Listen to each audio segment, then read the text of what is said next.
rock and roll guitar player, whether he wants to admit it or not, Mr. Pete Marshall. Pete, thank you so much for talking to us and the fans out there. So take me right back to the beginning. Bring me all the way back to the earliest days of Pete Marshall, formerly known as Damien. He doesn't want to be called Damien no more. No. Although his wife might still think he's demonic. But No. Okay. Just lazy. So take me back to the early days when you started playing guitar. What inspired you to pick up the instrument? What were your earliest influences, and what got you started? I may have told somebody else this before, but when I was like 6 or 7, they ran Gimme Shelter on Channel 13 over the summer. I remember watching it at our summer house in Highland Lakes and seeing Keith Richards staggering around with that clear Dan Armstrong, and I was like, I'm going to do that. So you remember like the details of guitars. Were you always like really fascinated by the instrument? Yeah. So before you even played it, you just... Oh yeah, I wanted one in the worst way, and my mother actually had a classical guitar which is sitting in that case right next to you. Wow. And I wasn't allowed to play it. I wasn't allowed to touch it. So they made me take trombone, and I just hated that. Yeah, trombone's not going to cut it. No. But I did learn being in band in school, the basics of music and how to read music and time signatures. So did she play? Yeah. Okay. That was one of her things. That was after stained glass and before writing. So would you sit there and listen to her play guitar? And no, I would be like, man, wish she'd leave so I could get a hold of this thing. When was your first actual guitar? 9th or 10th grade. They finally relented and bought me a $63 Hondo 2 plywood Les Paul with a bolt-on neck, and that was the combination of my birthday and Christmas presents for that year. And from there on, just never really put it down. Since I was into punk rock early on, nobody in school wanted to play with me. So there was no punk rock scene or anything? Nothing in Rutherford. It was all Grateful Dead, Outlaws, Charlie Daniels Band. For Rutherford, North Jersey? Yeah, Rutherford? 5 miles from New York. It was all Southern rock? Southern rock, Grateful Dead, Johnny Winter, which truthfully isn't bad. Sure, but that's a weird scene for... Yeah, for being so close to the city. Yeah. Skynyrd was big. How'd you get into punk rock? What? I had older cousins that had Stooges records, and I remember listening to Kiss when I was like 11 or 12 and thinking like, there's got to be something better than this. And then I saw like a Channel 2 news story on the English punk rock scene, and I saw the Steve Jones with the white Les Paul and the Pistols. I was like, that's it, I'm doing that. What was the first song you ever learned to play? Paranoid. Paranoid was when I was growing up, when you go into guitar stores, that's what you'd hear. So it wasn't Stairway? No. It was Paranoid. Paranoid, yeah. So you started learning how to play guitar. You saw something on TV about punk rock, and what were some of the first records that you sat down and learned how to play and that helped to develop your sound before you were in a band? There was 2. Really, the first Ramones record and Live at Leeds by The Who, which I still have 6 or 8 copies of. Now that's 2 totally different... Not really. No? Have you listened to that lately? Not Live at Leeds. The first Ramones was on in the car. No, Live at Leeds is probably one of the heaviest, loudest records ever. No bass player like John Entwistle. Yeah, great band. Yeah, it was a great band, and you could turn one channel down so I could practice bass, and then I could turn the other channel down and practice guitar on the same songs. So did you have the idea to become a musician, or did you want to be a guitar player? Musician meaning I want to learn how to play bass, I want to learn how to play guitar, I want to learn how to sing. No, I never really thought about that. It was just like the drive to like hold the thing and do something with it. I'm just, and I don't feel any of this anymore. So it's hard to, like, what motivated me? What did I just sheer hatred of everything. Not liking anyone, and So like teenage rebellion? Yeah, it was a good way to express myself. So you picked up the guitar, you learned how to play. What was your first band? Let's see. There was a couple of things going on concurrently. There was Humpty Keg up in Highland Lakes, which was me and one of my friend John Kwiatkowski on drums, who I later dragged into the Whorlords with me, and our friend Dan Coakley, who was a very odd person as the singer, and whoever we could force to play bass. So was it originals that you wrote? We wrote a couple, yeah. There's actually like a recording of it, and I guess we were playing in John's bedroom or something. It was like a 2-track with a small mixer.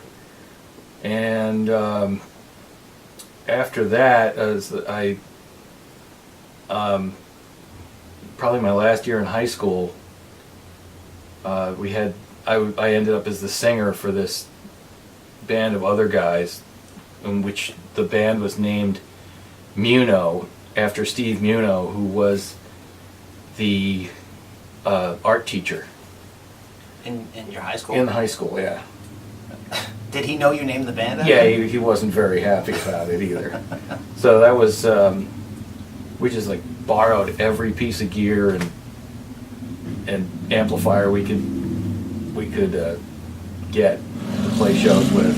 So you were playing shows early on? Yeah. And that's nothing I do now, but I mean, just the surging adrenaline back then. Just, I guess it's, teenage hormones. Sure. And, we did some covers and we wrote a few things.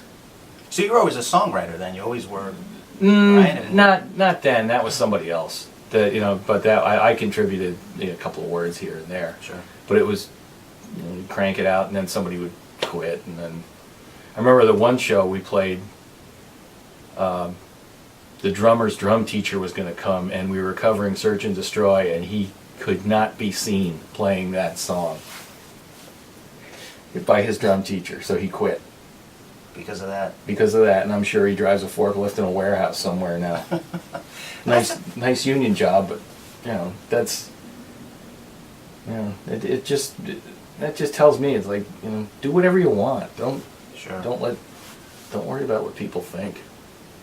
So after you did that project, what was the next thing that you did that, I guess, not necessarily success, but what was the next project that, got your name out there a little bit? After that, we were probably the summer of '81 or '82. I was a lifeguard up in Highland Lakes, and John's older brother Mark had come back from the city, and he found this. He was a Bleecker Bob's, where they used to have like a bulletin board where you could, like, if you were looking for people for your band, you could put a note up there, and it said, "Wanted skinny, loud guitar player into Stooges, Dead Boys, Ramones, Alice Cooper, MC5." Well, there it is. And that turned out to be that week it didn't go anywhere because I think it was genocide. And Bobby Ebbs had probably gotten arrested again and was in county jail for a few months. So then I remember it was late fall when I finally got around to going down to Sayreville to audition for him, but I was a little too punk for them, and they really didn't do anything. But I kept in contact with Bobby, and the next thing they did, they had Pete Powers on guitar and Rock and Roll Bob Sexton on bass. And it was, real sleazy glam metal. Somewhere, Jesus, what was it? Somewhere between GBH and I don't know, but it's if you find it, get it. I know Sexton has reissued all the stuff on vinyl, so find it.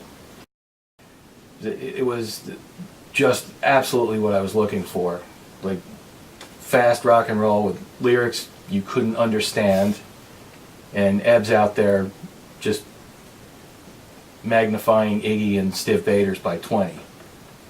And that's it. So then they did that, and then their drummer quit. So I ended up going down there again and playing with him for like a 2-guitar lineup. That didn't work. I went to Bergen Community College, and I saw Bobby Snots, who I knew was from the Whorlords in New York, in the cafeteria, and being a stupid, fearless teenager, I went right over to him. I was like, "Hey, I know you. You're in. You got that band, the Whorlords." And he's like, "Yeah, we're playing Saturday. Why don't you come down?" So I went to that show. He ended up kicking the current guitar player in the cubes while they were on stage. That guy quits, and Bobby comes after the show. Bobby's like, "You're in the band." Before you even played with him? He didn't even know whether I could play guitar or not. But that was the next thing I did, and we rehearsed for a while. We had some guy who, on drums, there was like this guy, Jim, who, he was okay, but he'd disappear. These guys were from like Leonia or Cliffside Park or something. And he disappeared, so we ended up with this other guy who said he was in the Joe Perry project for a while, and could play, but I never remember his name, and I'd love to be hypnotized and see if I can go back and figure out who this was, because he was pretty good. But I think he and Snots were like drug buddies or whatever. Sure. And so I did that. My Whorlords debut was at opening for the Undead at what the hell, Gildersleeves, which is up the street from CB's. And what was the lineup of the Whorlords at that time? At that point, it was me, Bobby Snots, me on guitar, this dude Tom on bass, who wanted to be like Sid Vicious, but was just like a Jersey jock, and with a chain and a lock on his neck, and that guy Jim playing drums. And that show, Cheetah Chrome showed up, and he came up on stage, and I handed him my guitar. He'd never heard the song Asian White before, but just knew how to play it. And that was like, wow, that guy's good. Bobby Steele was not impressed and or very happy about being upstaged once again. And I don't think I ever played. Oh yeah, we did play with the Undead one more time when I was in Ditch Witch, but that didn't go well either. So, how long were you in the Whorlords? I'd like to say 83, 84. I would say it would have been 18 months. And people came and went quickly. I remember going to one rehearsal and we had Joey Image playing drums, and he showed up all on dope and couldn't even sit on the drum throne. And he disappeared slightly after that, and then I got my friend John to play. And I think the bass player at this point was Mike DeSena, who he called Waldo for some reason that Bobby had met somewhere. He was a cool guy, still is. And that was about it. And then we played a few times at CB's and went to Boston, played up there. And that was before that, but we couldn't find Joey Image. So Bobby ended up playing drums, and I ended up singing and playing guitar. Wow. And I was just like laughing incredulously at the whole thing. Bobby's in the back going, "Boo, we suck!" in between songs. And we played with a band called Kill Slug, the singer was Larry Lifeless, who had a whole routine. He'd come out with like a knife and start acting like he's going to slash people with it. So you couldn't do that now. No, probably not. And after that, Joey Image just disappeared. I don't know where he went. And we got my friend John in, and we continued to play like CB's A7, maybe the Brighton. Wow, I've been playing at that bar for over 30 years. So you did some recordings though. Yeah, we did. Whorlords. Yeah, that's going to come out sooner or later. Where was that stuff recorded? Right below 14th Street on 4th Avenue, above a Blimpie. And it was like an 8-track studio in a guy's loft. And, you know, it was like when you listen to the playback, you sat on his bed. Wow. Professional. Yeah, studio. yeah. I remember the ride cymbal was held up by, it was a half a straight mic stand with a really large drumstick crammed into the top of it, and then the cymbal just thrown on top of that. Wow. And we did that in about 3.5 hours, and it's pretty good. So you kept the original recordings? Yeah, I have the original masters. They're gone now because we got to bake them and then transfer them to digital. And is this the first time they're going to be released, or were they released originally? no, this will be the first time. So you recorded stuff but never issued it back then? Never, no, because everything, like I said, everything happened too fast. And Sure. after one show at CB's, Bobby decided, we're not the Whorlords anymore, we're Nazi youth. And we were like, I quit. Yeah, that's not... Then he went on to found like the C Squat, which was on Avenue C, and that was it. Later I heard he was stabbed to death in front of the Continental, but I'm not sure really.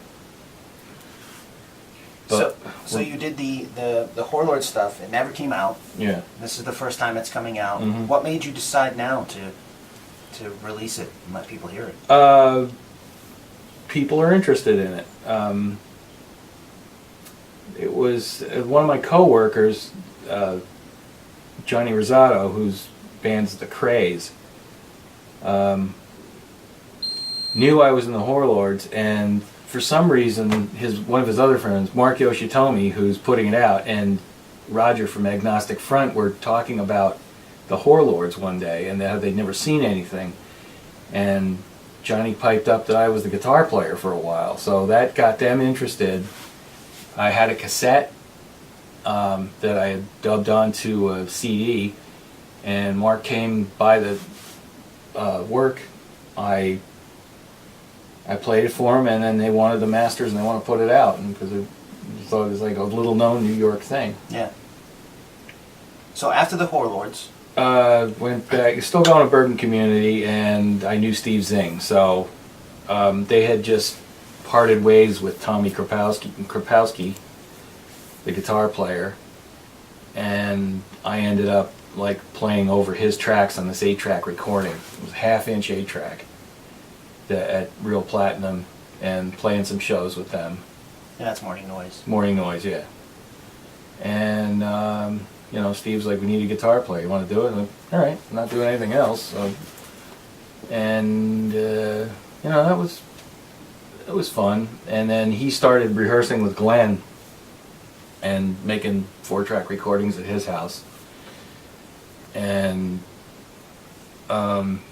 eventually, the first Samhain show happened with Lyle Presler on guitar. So they ended up using my Fender Pro Reverb, and I think Craig's from Rosemary's Baby's Twin as the guitar amps for that first show, which Lyle was not happy about at all.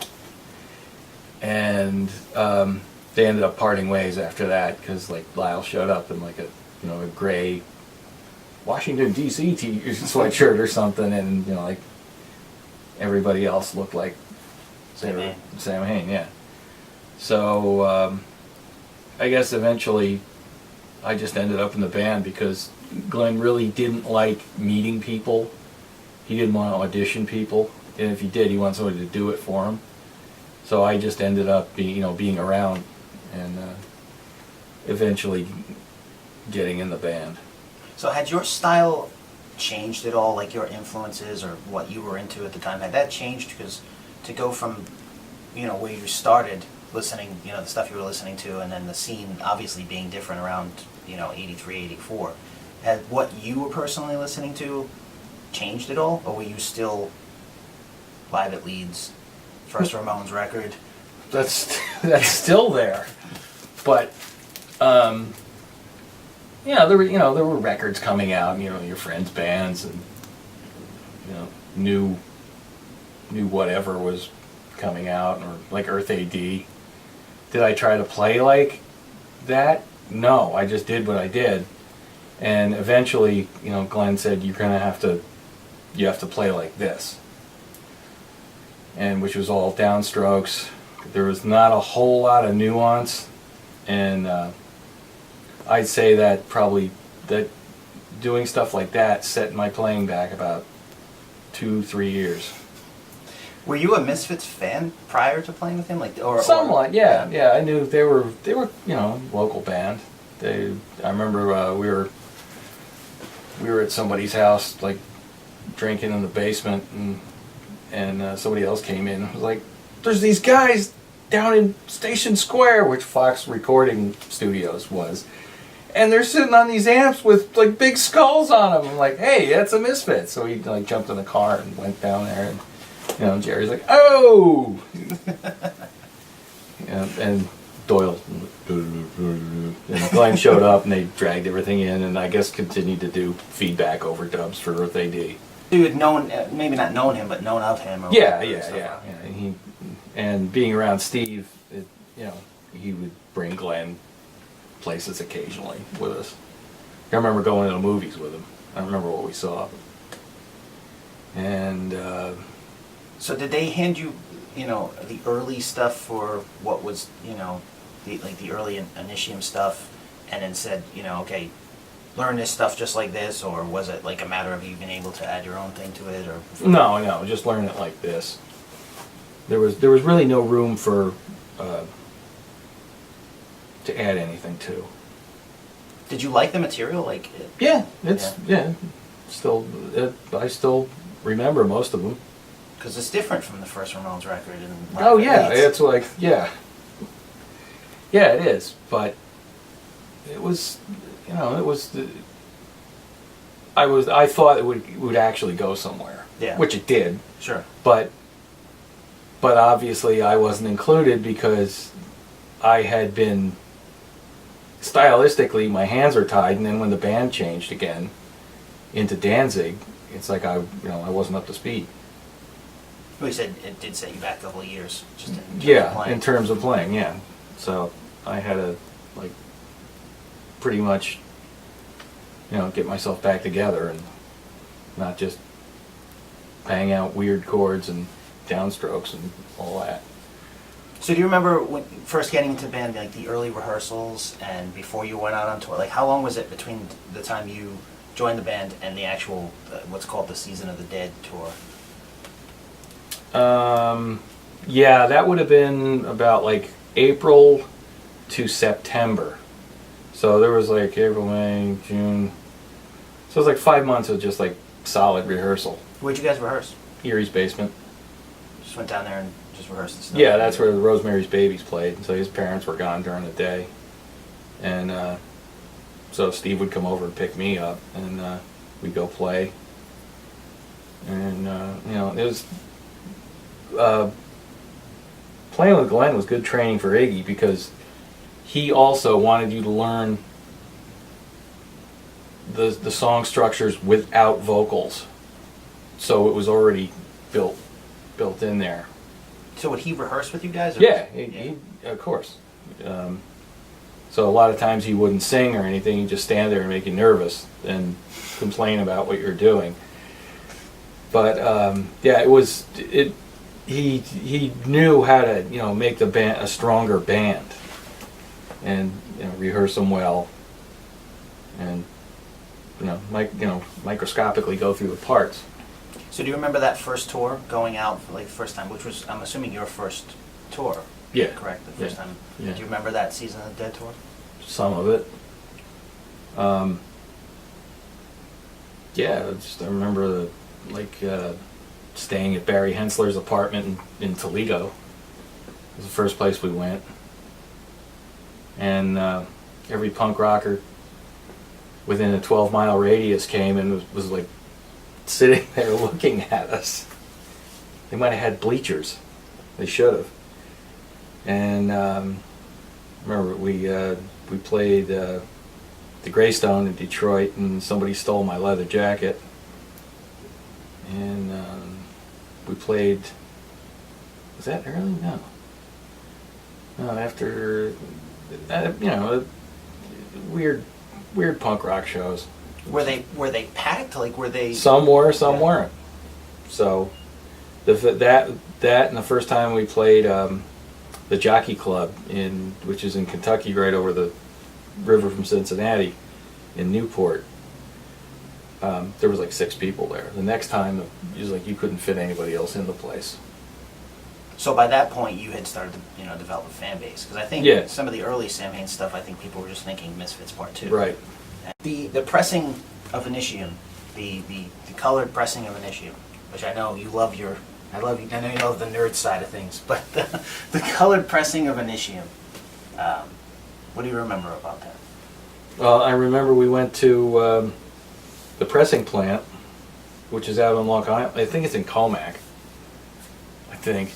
But Glenn picked me up and we went out there, me and Steve, and we went there and the guy hadn't even started pressing our stuff when he said it would be done like that week, and because he was too busy doing bootleg Beatle records like Abbey Road and a couple others. So he did say, well, if you guys want to do this yourselves, I'll show you, I'll get you started and then like help you.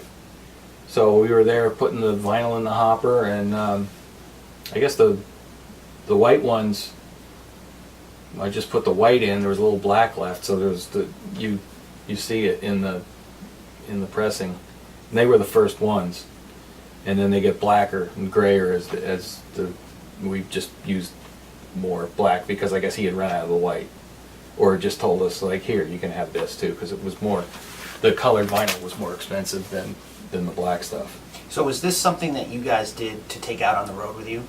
And is that, like, was the point of those pressings, or? No, it was just getting it done. So you had some... Yeah, and you had a network of distributors that all worked on 90-day terms then. Green World, Gem, there's some others. But take all the we had 5,000 press, so you take them to the distributor, they buy this many, they take this many to sell, and then you had to wait 90 days to get paid from them. So we had already, or Glenn had already, run out of money. I think that first record was financed by him selling some of his comic book collection. Initium. Initium, yeah. And so we had no money to do anything with them. When those were all gone, which that was it. We couldn't press anymore. So there were 5,000? Yeah. Did that include the white? And yeah. Okay. Yeah, that was, nothing was, there wasn't any special runs or anything. So that was just like an extra, you just did some bonus ones. Do you remember how many there were? For about? 25, 30, maybe? I don't know. I never really thought about it. So not a lot. Not a lot, no. Like when we were printing T-shirts and at his house, and he came across a box of Cough Cools that Robo had found a few years before that, and then I got shit piled on top of it or something, and then he's like, "Oh, look at this! You want one?" So he'd give you records and stuff like that. So everything was for Samhain. Was that run out of his house? Mm-hmm. Yeah. So the Plan 9 fan club thing and all the mailings and stuff that were... Yeah, that was we'd go drive him to the post office, the P.O. box was. That was basically his main source of income, is I guess, the T-shirts and mail order shit. Plan 9, yeah. all that stuff. Yeah. So did you guys, were you guys a part of that? Did you guys help to print, I mean, you said shirts, but also like some of them, you know, the posters that were screened and like the flyers and all that other stuff? Yeah, everybody was involved. And like I remember he didn't have an answering machine. So if he's thinking, if he had to go somewhere or like meet somebody or deliver something, it was like one of us had to stay there to answer the phone. And you know, when we were booking shows and tours, just in case it rang. Right, just in case it rang, or you'd go out and do the errand or whatever it was. So Unholy Passion, when you guys got together for that, was the material already again demoed in advance, or were you there for the actual writing sessions for that record? No, we just he had everything written. There was no demos. He just bring it in and like show it to you on and show guitar? it to and then that we take it from there. And you know, arrangements were written out.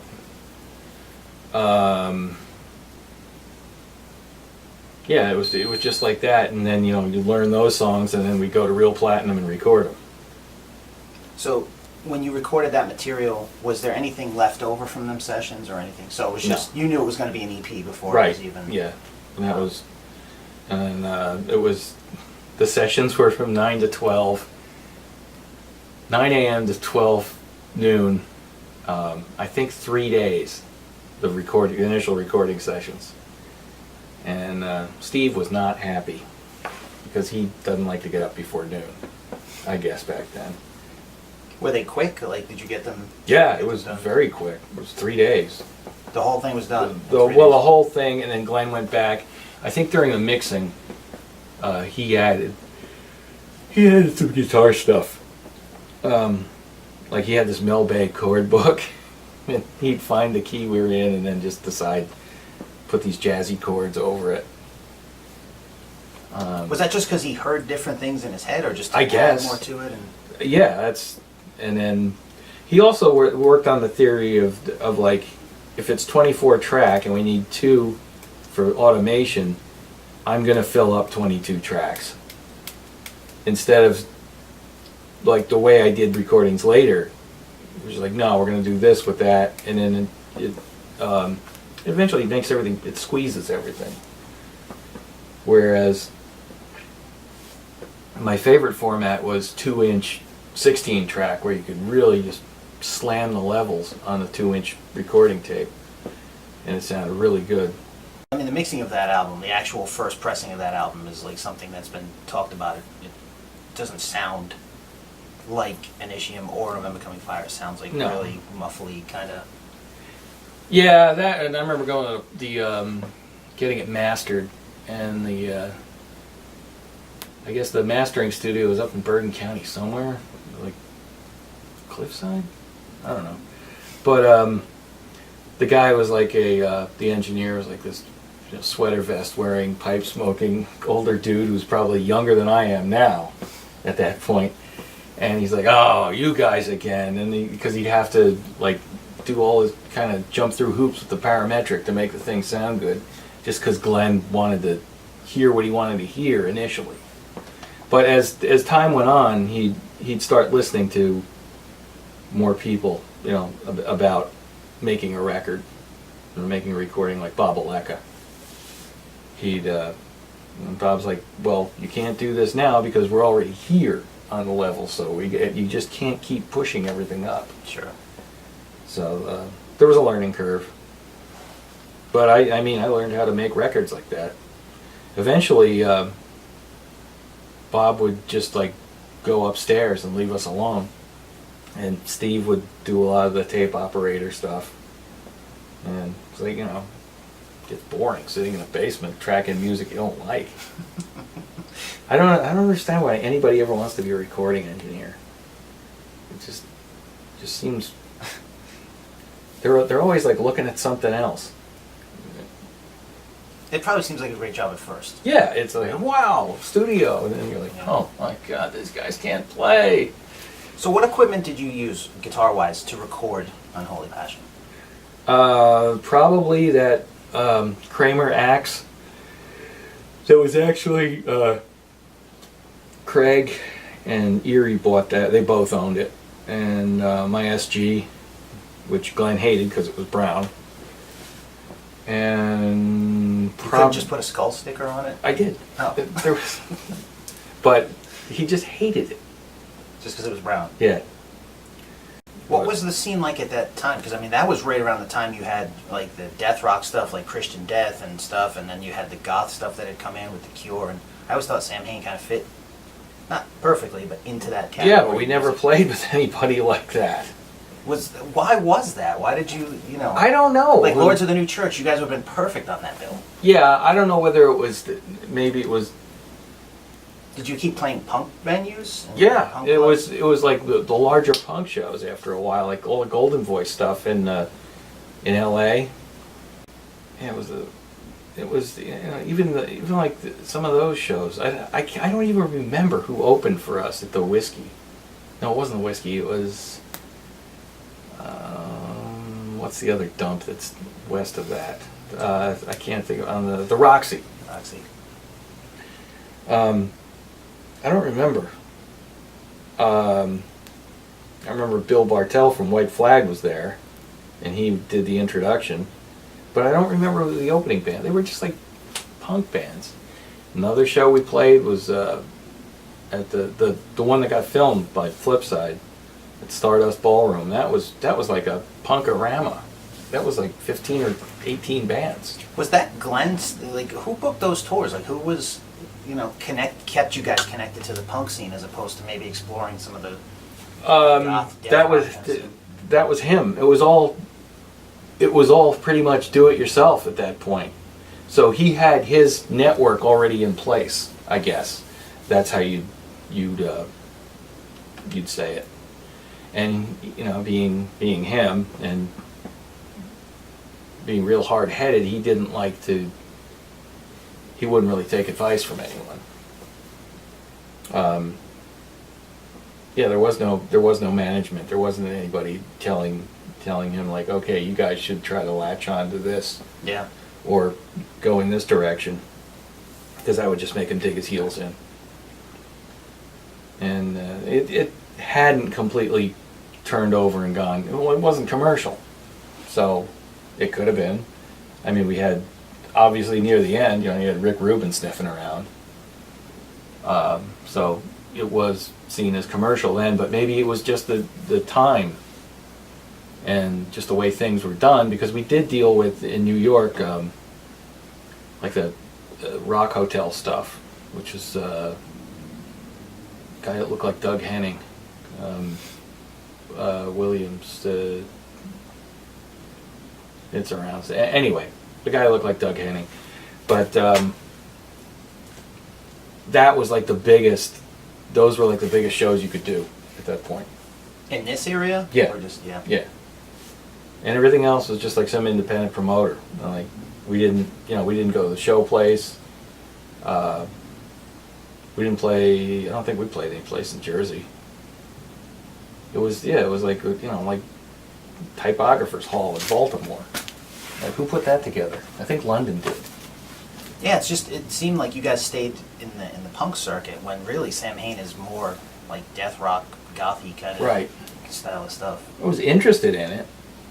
I mean, I still have some of those records upstairs, but that was, I mean, I guess this was where, I guess that was the comfort zone. Do you remember experimenting with makeup around that time? I don't think there was, it was like... You wore whiteface. Yeah, but like Erie would like stay home and like come up with different stuff. I just figured out how it worked, and then that was it. There was no more. Like Erie would be like changing tones, and I'm using the green eyeshadow. So November Coming Fire, you guys get together. Was it the same process for that record as Unholy Passion, where Glenn came in with the songs? Here's how you do it, and you guys rehearse that stuff. Was it still rehearsing in Erie's basement at that time? Yeah, that was. I can't think of any other place we rehearsed. So you worked that stuff out. Do you remember the recording sessions for November Coming Fire? Yeah, it was a real platinum again. Bob Aleka engineered it, and I think that was the uniqueness of how some of those records sound is due to having a guy who knew how to engineer a dance 12-inch, not a rock record. He really had no idea about mic in a speaker cabinet or anything. He just, everything was direct with him, and we just figured it out on our own until later on he got another engineer that did all the rock stuff, because I guess through us the business got bigger and like more bands would come through instead of him just doing like dance artists. So were you his first rock act? I think Morning Noise was, because that was 1/2-inch 8-track at that point. So you were one of the early ones then. Yeah. Because that's another one that's got a lot of different layers of sounds, everything from chimes to sounds like sleigh bells and... Yeah, there's all kinds of percussion crap in there. Was that stuff that was added later, Yeah, that was the basic tracks were laid down, and then Glenn would go and do vocals and add stuff. Did you use the same guitar equipment? Nah, I don't remember what I did. Actually, I think I probably used one of the Iceman probably the Sunburst Iceman, and my 50-watt Marshall and a 412. And probably, I don't remember whether I brought that Ibanez flanger along.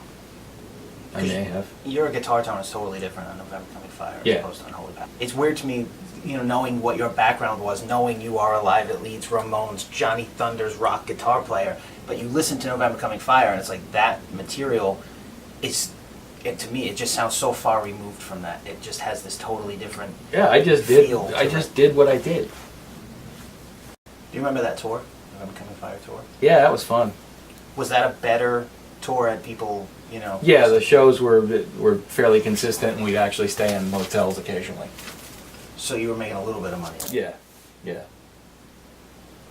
I remember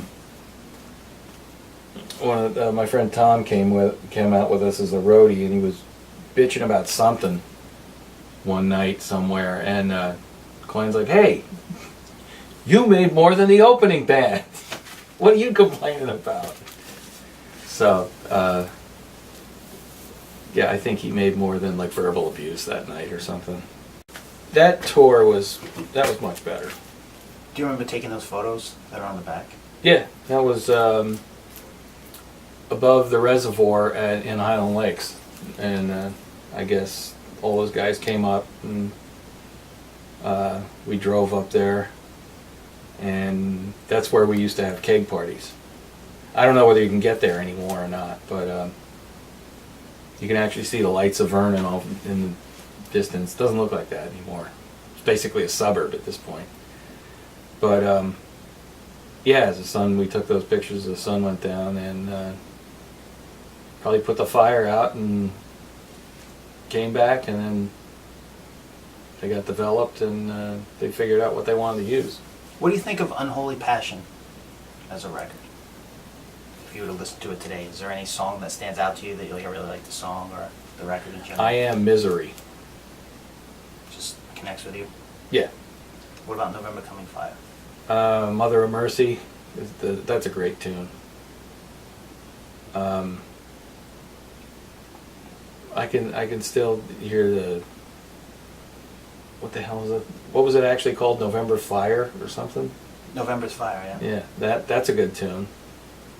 We were recently trying to figure out the chords I used on that, and I can't figure out anything you used on that record. It's a lot of upside down D formation. That's what it is. Yeah, To Walk the Night's a great tune. And that's another one. It's like people are like, how do you play that? I'm like, it's a suspended E. Come on. Well, that's why I was asking you what you used in terms of stuff in the studio, because the sound you got during those sessions is like, I've never heard anything like that. Yeah. The way you're playing, the little nuances. Everything adds up. Everything adds up, from the misplacement and misuse of certain microphones, the effects units, and the guy manipulating the tape, and whatever else. So it all adds up. If had that, I always think about like what would those records sound like if we actually made them in a studio where the engineer knew what he was, knew about this kind of music, and was like, the drum kit, Real Platinum is just, it's like built into a shield, and it's a bunch of crappy drums, but that was the drum kit that got used on every session there.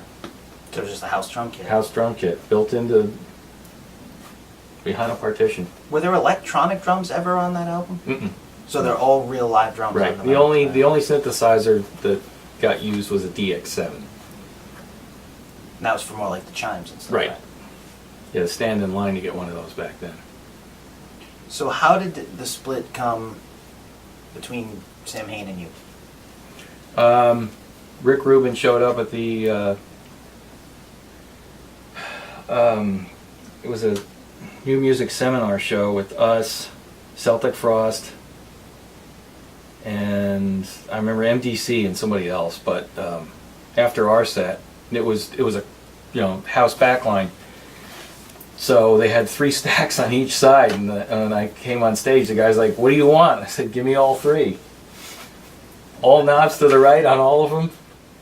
And then after the show was done, I was standing in one of the stairways in the Ritz, and Rick Rubin comes over. He's like, "Do you always play that shitty?" Wow. And like, "Fuck you," and threw a beer at him or something, because I always hated him because he had a band called Hose, and that was supposedly hardcore, and they played at A7, and they were just terrible. They were famous for doing a version of Peter, Paul, and Mary's Going to the Zoo. Look that up. I remember that. They were awful. He did have a very nice TV Junior, a real one. He was a rich kid from Long Island. So anyway, it's so he gets a hold of Glenn after that, and it's a couple of weeks later, and I go to rehearsal, and then Glenn just tells me, like, "You're out. We're getting a new guitar player." And then that was it. Had you, after November Coming Fire and before that time period, had you recorded any other demos or anything? No. So none of that Final Descent stuff or anything? No. It was just... That's just, if anybody, it's Glenn. So that leads us to Brain Eaters. Mm-hmm. How long in between Samhain and Brain Eaters? I think I got a letter from them or something, and me and Tom went to Joe Truck's apartment, and we were working in Englewood Cliffs building some rich guy's pool at that point, and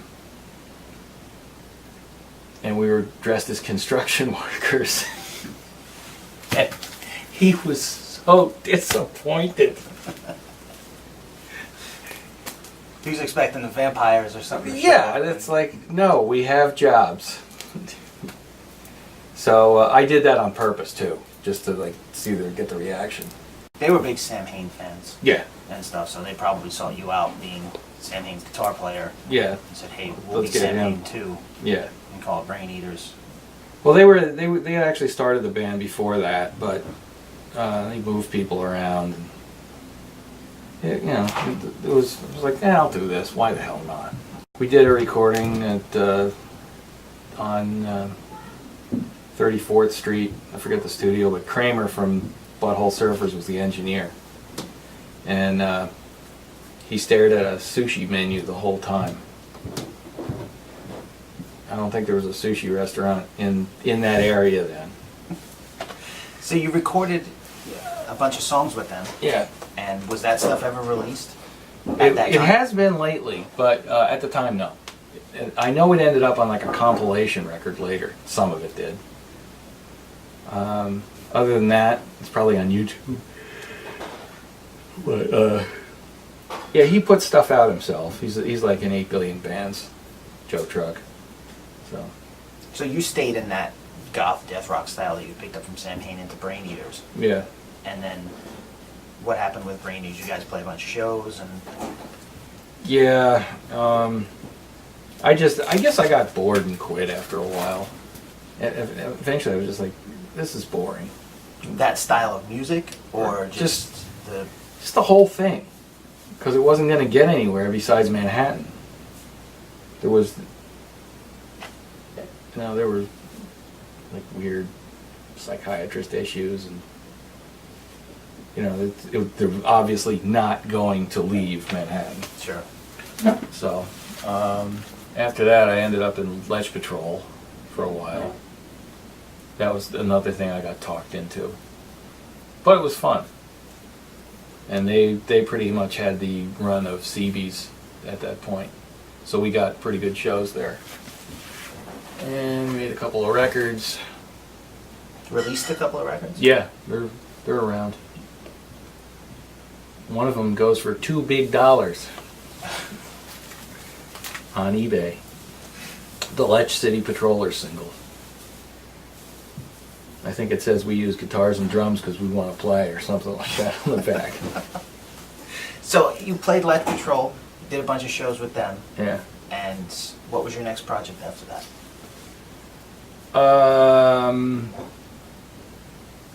Oh yeah, no. Somewhere in maybe I was doing two concurrently, but Ditch Witch was in there.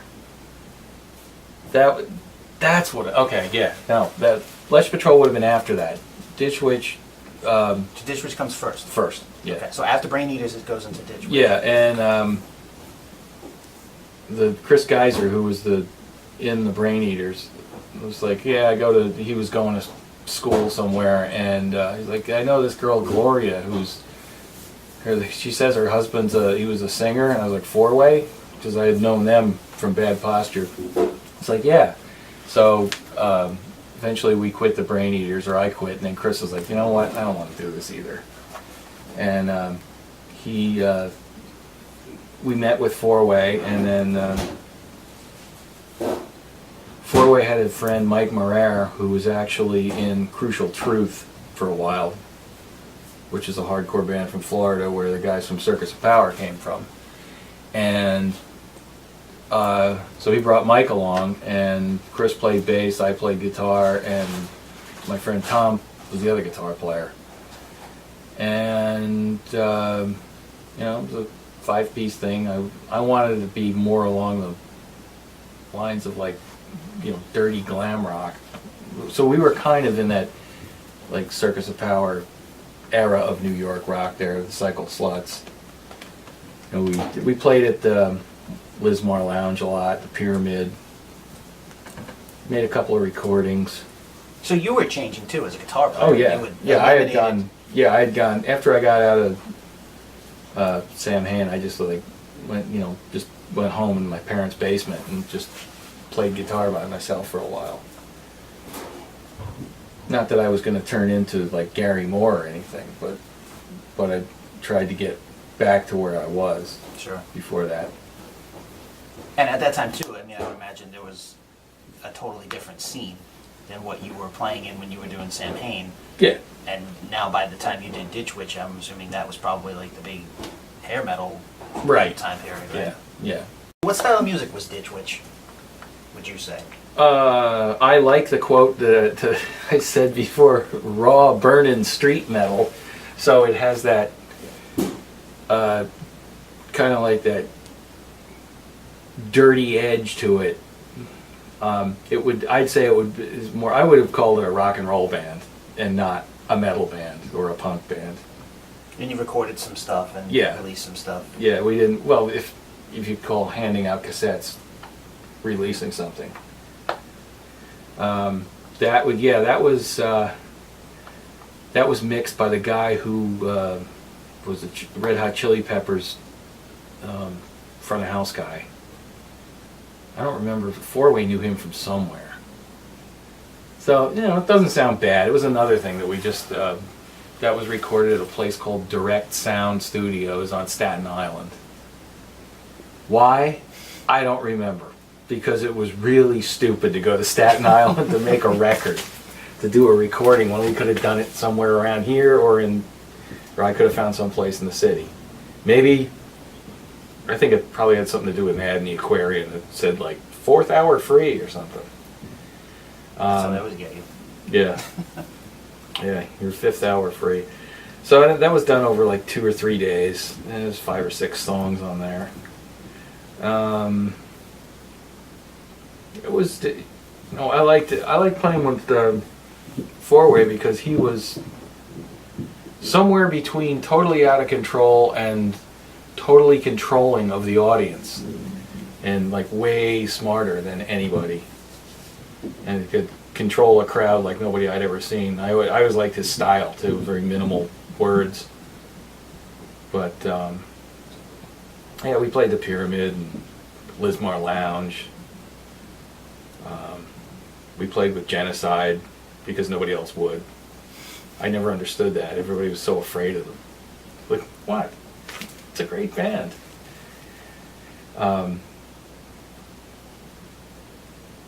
What else? I think the furthest away we played was someplace in Connecticut, in Bridgeport. Yeah, I guess Bridgeport. And after that, it just died out. You know, after 3 drummers, and once again, nobody had any money, and then a couple of releases and stuff. Yeah, and then just everybody just loses interest. Yeah, like I said, I went back and decided I was going to tune everything down half a step and re-record all the guitars. Why was that? Just because that's what bands did then. And I wanted to, some bands did, and I had forgotten that because learning stuff off of the first Kiss records, that's all down-tuned to half step, and people are like, how do you play this? That went on to be Man-Size Habit, which was a quote by Iggy. I read a long time ago, and I always thought that would be a great name for a band. So once again, it was just a couple different guys that I played with or at work came and went, and then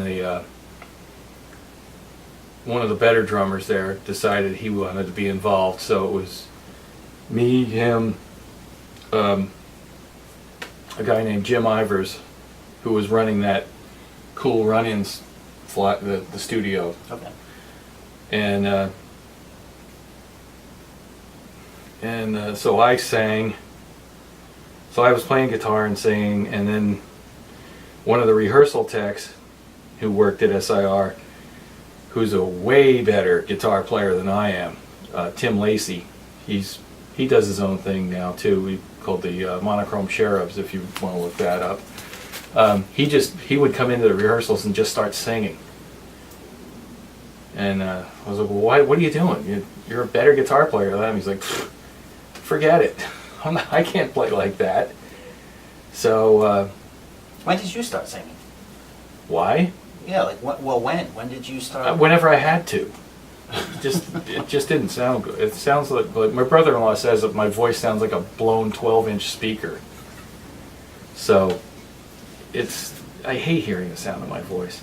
So I was just singing because we had nobody else. So then we had this guy, and Tim had experience making records and stuff, and we ended up we played at Don Hill's, played a place on 8th Street where they were issued noise tickets because people had started moving to the West Village and like complaining about the noise on Bleecker. Different time then. What are you, stupid? Yeah. So we ended up blowing up the guitar the house guitar cabinets at this place, and the cops actually came in, and like you could see them coming in through the hallway in the back, and the guy Johnny Boots, who was mixing us, was just like, can't do anything. And then we did a recording which was financed. Everybody put in money, and I think Jim Ivers was on his way he was due to go to rehab like in the next few days, and I was going on tour with Dramarama as the guitar tech. So we went to Loho Studios, and maybe that was later. But we went to Loho, which was underneath the Chinese restaurant. What's it with you in studios and restaurants? You get the blimpy one. Yeah, but there's it was like it was like I just remember getting there and Vic and the Luke brothers. They ended up selling Loho to. It became a big studio later, and then I think Blue Man Group bought the building and the business, and that's where they work out of now. But anyway, this place was, underneath. It was a basement underneath a Chinese restaurant, and they had a 16-track 2-inch, and Tim knew them, the singer, and just went in there, and I basically produced the thing. Told them what I wanted. That stuff is great. It really, your guitar playing on that totally reminds me of Johnny Thunders. Yeah, that's where I was at.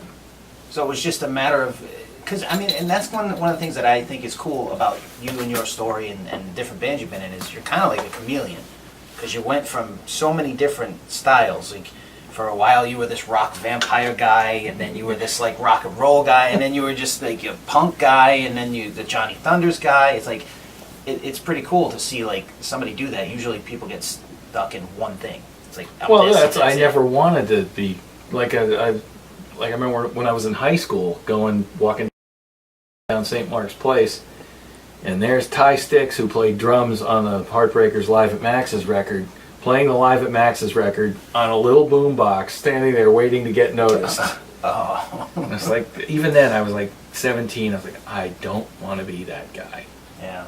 So, I don't know, it just seems, I don't consciously try to like change anything, it just happens. Is that because you love just the instrument so much that you're just constantly learning things, or? No, I'm probably the most regressive guitar player on earth.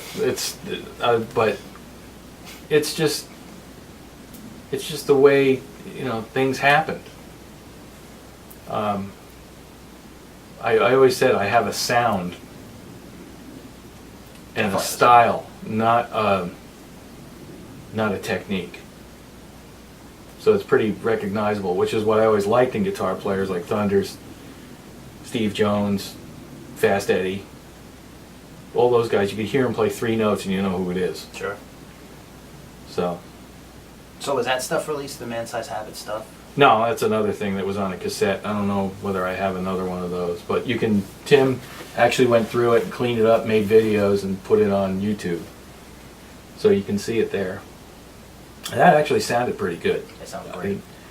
I really wish I had more time to work with the bass, and the rack tom was a 12 and should have been a 13 probably. But that's my only quibble, really. Are you a perfectionist in that way?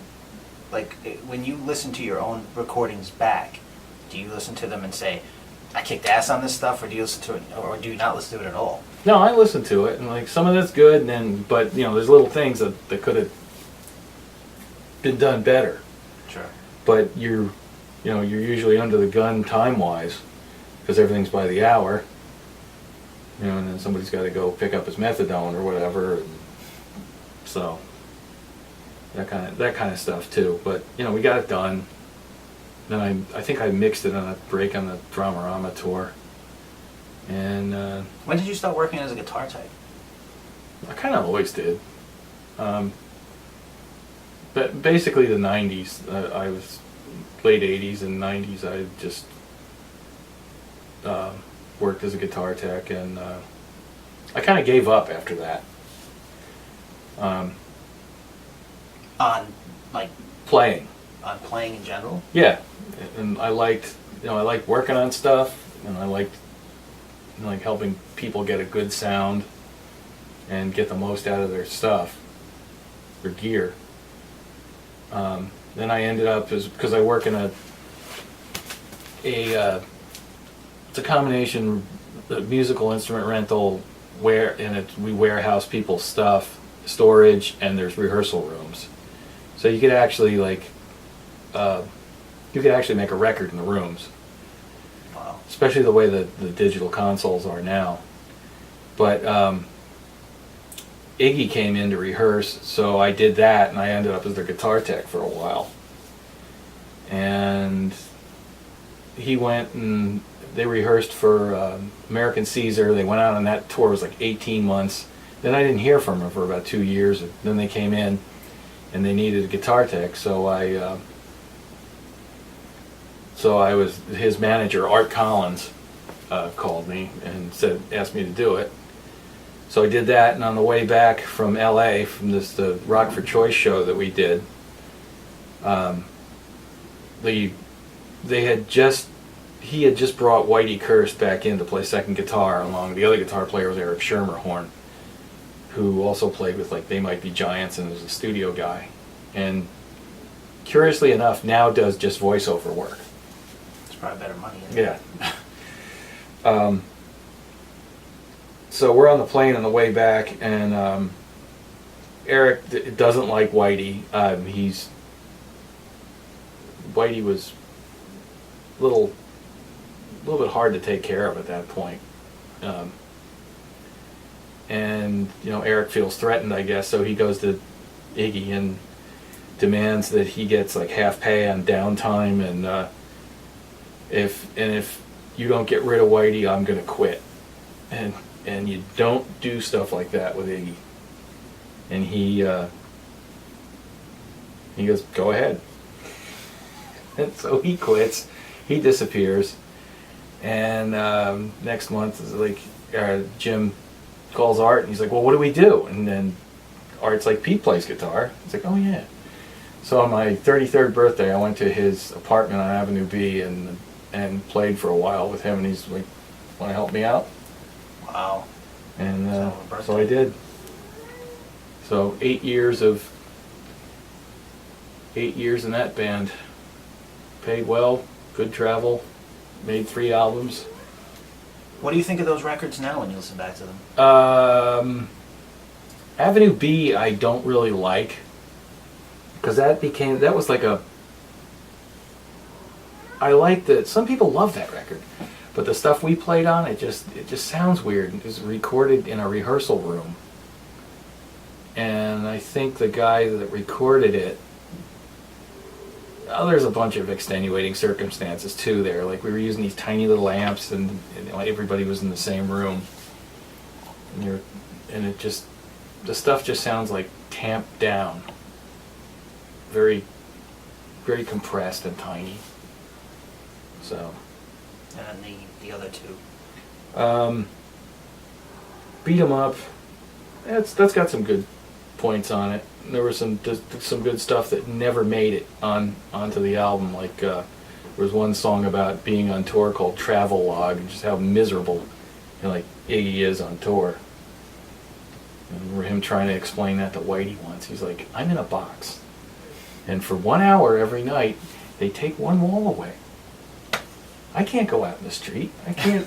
Whitey's like, hey, come on, we color me.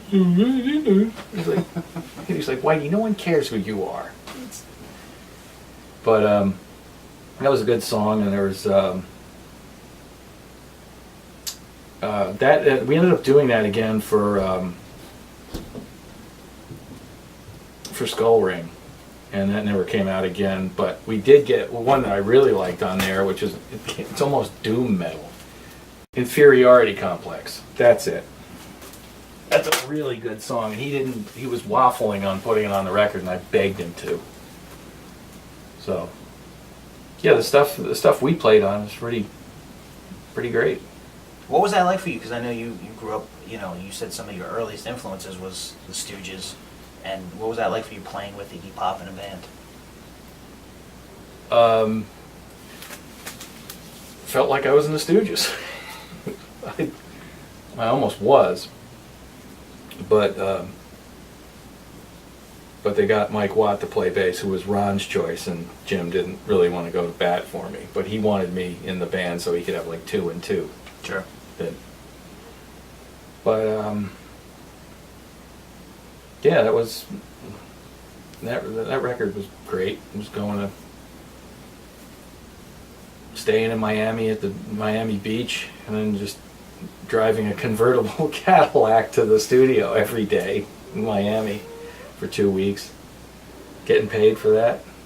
How were those tours? I mean, you played some huge stages and some festivals and... Great. Nothing less than great. So any good Iggy stories? Yeah, there's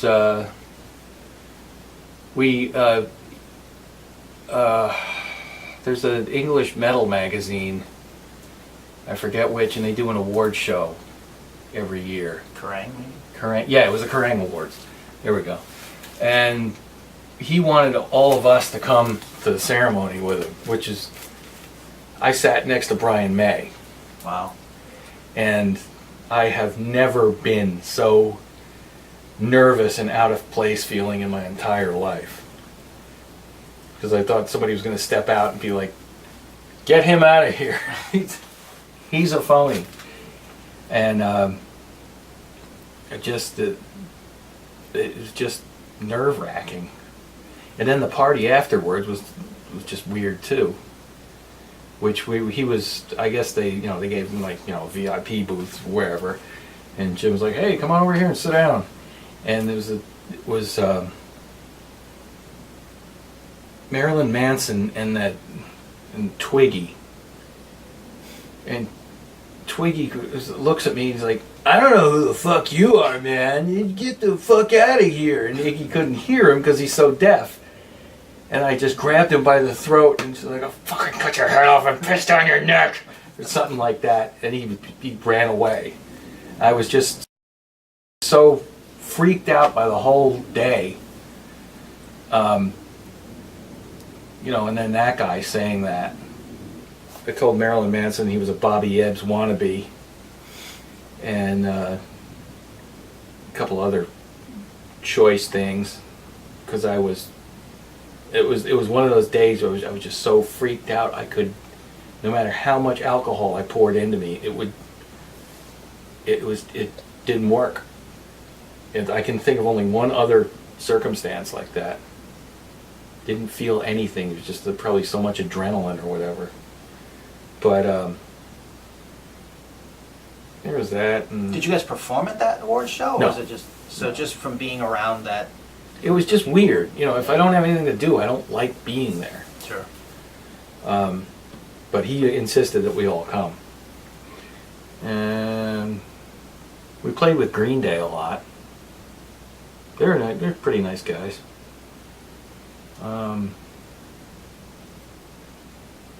Who else? Opening for the Sex Pistols in 1996 was at Finsbury Park was pretty cool. Wow, tell me about that. That's cool. That was that's probably one of the highlights of my life there. Actually playing that. And that was a big show. That was basically like, go see a show in Central Park. Finsbury, that's the North London. Did you run into Steve Jones at all? Oh yeah, that's. How was it? He's kind of like me, where he doesn't like to be. He doesn't like people like really bothering him about stuff. So I tried not to be that guy, but he ends up just like. Remember, we played in L.A. and he came in the dressing room and I said, I'd like to tell you that you're one of the biggest influences on my playing. And he's like, oh, I can see that, and just left.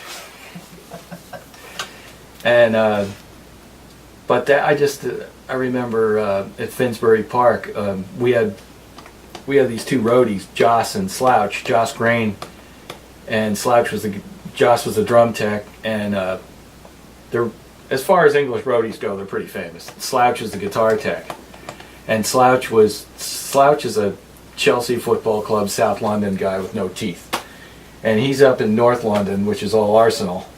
And he's like, oh no, how are we going to get out of here? And then Johnny Rotten comes by and he goes, Slouch? Slouch is like, oh no!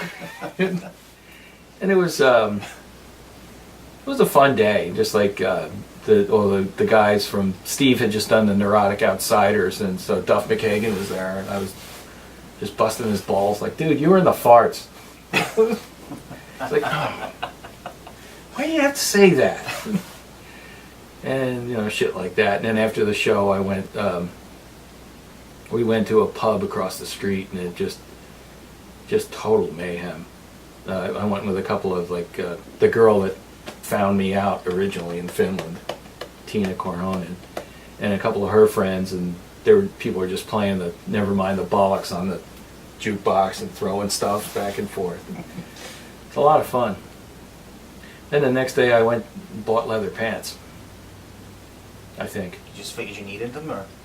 My other pair got lost by the airline, and it took me 5 days to get my suitcase back, because we kept traveling, and I finally got it back, so I had to get another pair of leather pants. Wore the same clothes for 5 days, but that really didn't matter because Whitey wore the same clothes all the time anyway.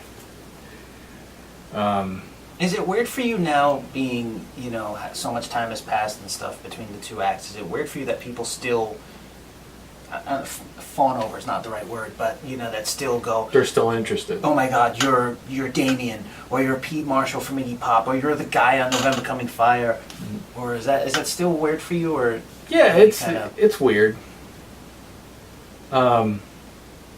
Well, you played with two of huge iconic rock singers. I mean, that's not a lot of people have done that. Yeah, but I also in there too just kept a job and just worked doing other stuff.